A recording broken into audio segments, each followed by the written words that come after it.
Welcome to Bitter Reality Brewing. Today we're going to, not brew, prepare. I have Brewer's Best Cider House Select here. It's a cranberry apple. It's a concentrate. Kind of like what we talked in on malts where we have malt extracts. You can think of this as a apple extract. Basically just condensed while the water evaporated off. The key with these, when you get these packets, whether it's Brewer's Best or Mangrove Jacks, we did a Mangrove Jacks before, which was a pear cider with peach and passion fruit.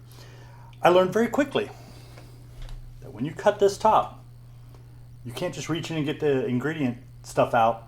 You're actually cutting both one pocket on one side. It's kind of a double pocket, and I'll show you. I've already sterilized the scissors, but before we get going, it requires us to take 2 pounds of corn sugar and mix it into boiling water. And they say add it to your fermenter. Huge warning, huge warning. If you're using something like this, 140 degrees Fahrenheit, max temp, don't do it. You don't want to add boiling water to that. This is the better choice, but it's 180 degrees Fahrenheit. Boiling temperature is approximately 212 degrees. You don't want to put boiling water in here. What you're going to do is put it in here as it's cooling. This is where boiling water goes, in a pot. Something designed to handle it, stainless steel. You can get a nice thermometer, or you can do something like this. We're sitting at about 178 and it's going down quickly, but that's fine.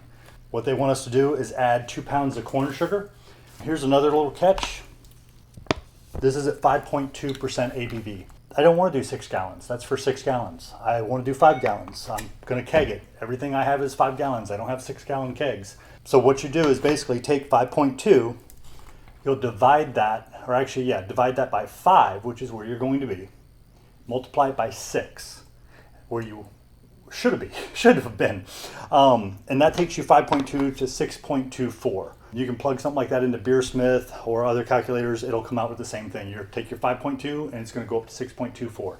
Using Beersmith, I decided I didn't want to be at 6.24. I want to be at 6.5. I think that's just a better number. So what we're going to do is we're going to add another 2.4 ounces of corn sugar to the 2 pounds of corn sugar, which will leave us right at 6.5. You don't have to necessarily sterilize this part right here, even though I kind of cross-contaminated my scissors now, so we'll take care of that later, not a big deal, because we're putting it in close to boiling water, and we're just going to pour it in there. Okay, and the moisture, of course, hits the bag and gets it all wet. Then I'm going to turn around, do this,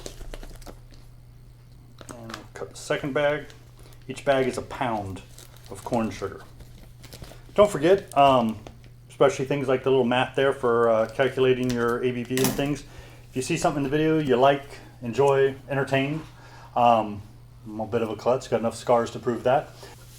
Or just a fellow brewer or someone who likes cider, go ahead, hit the like, definitely appreciate it. Any comments, questions, concerns, or just for fun. Of course, I forgot the spoon, so we're going to get the spoon here real quick. Then we're going to cut this open, mix up as much as we can. Once the temperature drops to below, which it's already below 180, but I'd like to be more comfortable, maybe 150. We'll pour it into here. This has already been sterilized. We're going to measure it out to 5 gallons. Once it cools down, we're going to add it to our glass carboy. Another tip, never, and this was actually on here, never add boiling water to a glass carboy. It will explode, fracture, shatter. Beyond the huge mess, the glass everywhere, which I love glass, but definitely not when it's broken. You'll probably burn yourself or your feet or your legs. Not something anyone needs to be doing. So give me one moment to grab the spoon and we'll continue. Ta-da, a spoon. Stir this up, make sure the corn sugar's dissolved. I said 2 gallons. Honestly, I think it would have dissolved a lot less. Let's measure out our 2.4 ounces of corn sugar before we start messing with the cider. Put it on your scale, hit tare. I'm just going to shake out about 2.4 ounces. Warning, corn sugar is like dry malt extract, extremely sticky and will absorb moisture very quickly. Okay, and 2.43, close enough. Maybe we'll be at 6.51.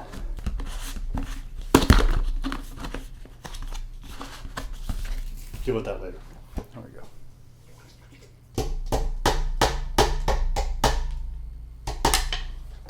Okay, stir that up.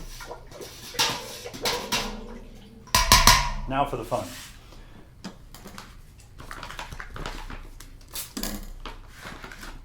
It's just star sand.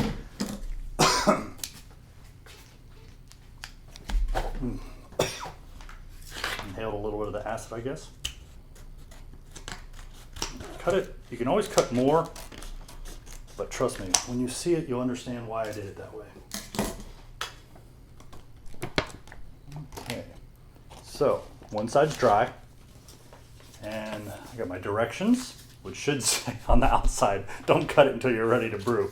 I made the mistake with Mangrove Jack. I cut it just so I could get into the instructions and check it out, and realized at that moment I was going to be making cider. This is the premium cider yeast. I had good luck with Mangrove Jacks. I'm going to try cider houses. I'm not going to add a third-party yeast. I want to see how their yeast works. You never know until you try it. This is a sweetener, which I can't tell you exactly what it is, but everybody says, from what I'm finding on Reddit and other places, it's sorbitol. It's a alcohol-based, but it's a very minute. It's 6.3 grams. I am looking to add half of it. Normally I like a very dry cider, but I'm afraid it will not allow the cranberry to pop. So we're going to add about half of that. I have not seen any complaints of off tastes. And cranberry apple cider flavoring. So this is probably our cider flavoring. It scares me it's not red, but we'll go with it. Okay, now I'm opening the second packet. Literally it's separated. I would love to show you, but as I showed you, I would be pouring cider. So we're going to take this concentrated cider, which looks ruby red. We're going to just pour it in. I already have some hot water being prepared so that I can rinse this with clean spring water, and that's all we're using. Is we're basically just boiling spring water. Nothing special, nothing fancy. You don't need to treat your water. You don't really want to use distilled, because the minerals do help with the yeast and you want to have some minerals in there. Okay, and see the other side now, which is clean, and that's where all the little goodies were hidden. So I'm gonna grab a little warm water. Very sweet. Ta-da! We're back with another thing of hot water. This isn't quite as hot. I don't want to burn myself or melt the bag. I don't know how much temperatures the bag can handle. So we're going to just take this glass measuring cup, pour it in, another glass. And it's Pyrex, very useful in brewing. Plastic seems nice, but plastic will melt. Okay, splash around just a little bit, not enough to scald ourselves.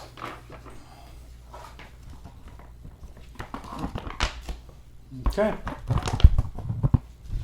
Looks like pretty much it. And now I can flatten it out and actually see everything. But Brewer's Best Cider House Select Cranberry Apple. We'll see how this goes. Let's let this cool down and we'll move it over here. And make sure, another good tip, when you're cleaning it, let some water flow through this and then shut it off, drain it. That way you know it's closed. Last thing you want to do is be pouring cider in here and let it pour over the other side.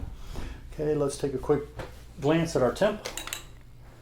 We're sitting at about 130. We should be good. So I'm gonna start pouring it into the bucket. The bucket's already been sterilized with star sand. Here we go.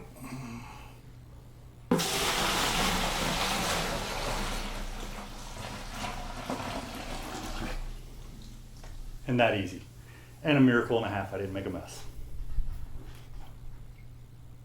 Thank God I don't have carpet.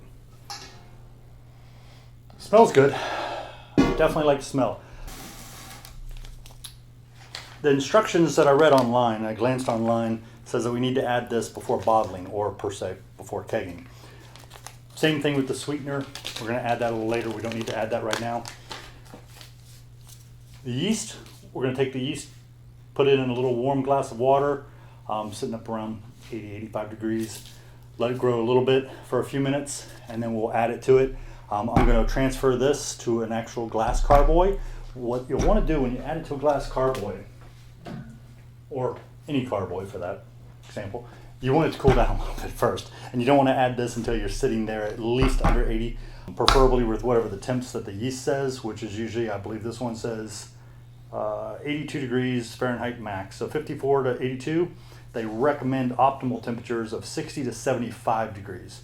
We're going to let it ferment at 68 degrees Fahrenheit, which is kind of right in the middle, or pretty close to the middle as far as I'm concerned. My fermenter is just very happy right at around 68 degrees from all the ales we do. Got a funnel, little strainer, catches any kind of debris. I like to use it, not even if there's something in here, but the key is that it allows it to get more aerated. And as you're pouring it, it's going to aerate the cider, not wort. We're doing apple, not beer, but same principle. You want that aeration, you want a lot of oxygen in there so that the yeast has something to eat. While it's eating the sugar, it lives off that oxygen. Eventually the oxygen will convert to carbon dioxide, CO2, and that's fine because we don't want oxygen after the fact.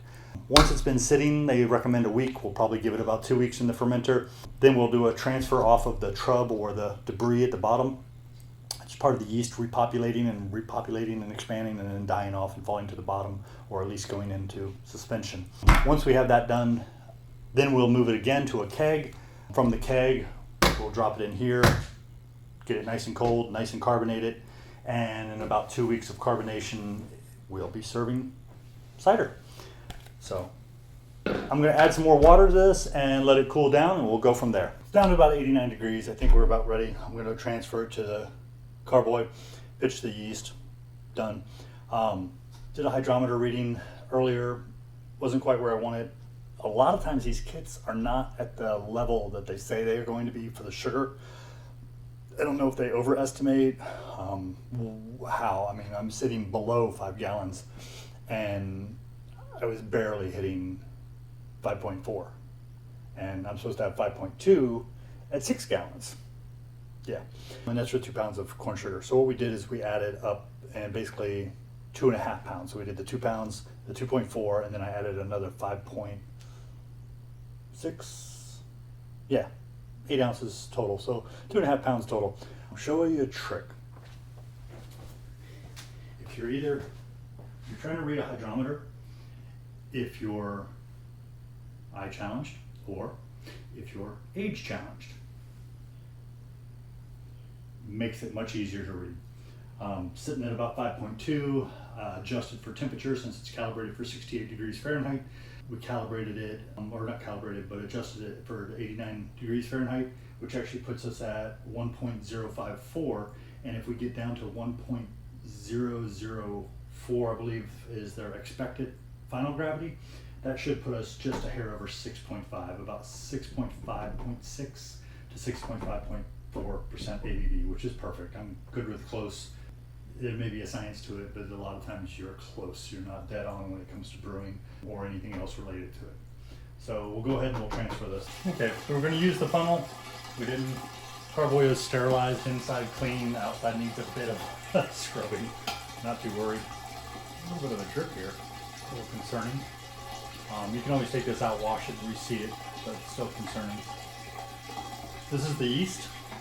There's quite a bit in the packet. I was kind of shocked. It felt to me like almost twice what I'm used to in a beer packet, but hey. Smells kind of bready. A lot of yeast has a natural fruit smell, or smells similar to what it's going to give off as far as esters. It just smells bready. We'll see. Hopefully it comes out more cidery than bready. You don't want a bready cider. Okay, this is going to take a little while. We're sitting right now at about 3.5 gallons. I propped this up a little bit, just put it close. Going to use the funnel, but I couldn't get it lined up and didn't really want to lift it. Between the danger of it, spilling it, hitting this, or just simply making a mess. And that's about a wrap. So here's what we're going to do. We've got most of it in there. I have the yeast here. Looks like a soupy concoction. I'm just going to pour it in. I got the funnel out because I didn't want to spill that stuff. Definitely stinky to a degree. And then I left a little in here to rinse the yeast down. Obviously I used the funnel.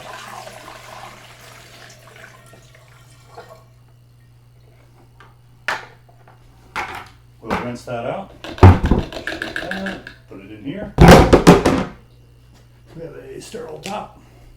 It's already been aerated. Put that on there. And little trick. Rubber bands help hold these on. This isn't a rubber band. This is one of those weird rubber shoe things that people buy and hook through their shoes. My wife bought them for my kid. My kid didn't want them, so they now hold these on top of the carboys, and then shoving this through that hole. And this will start bubbling probably sometime tomorrow. So we're done. Give it a couple weeks and we'll go from there. Thank you again for joining Bitter Reality Brewing, and don't forget to hit the like if you would. Appreciate it. Thank you.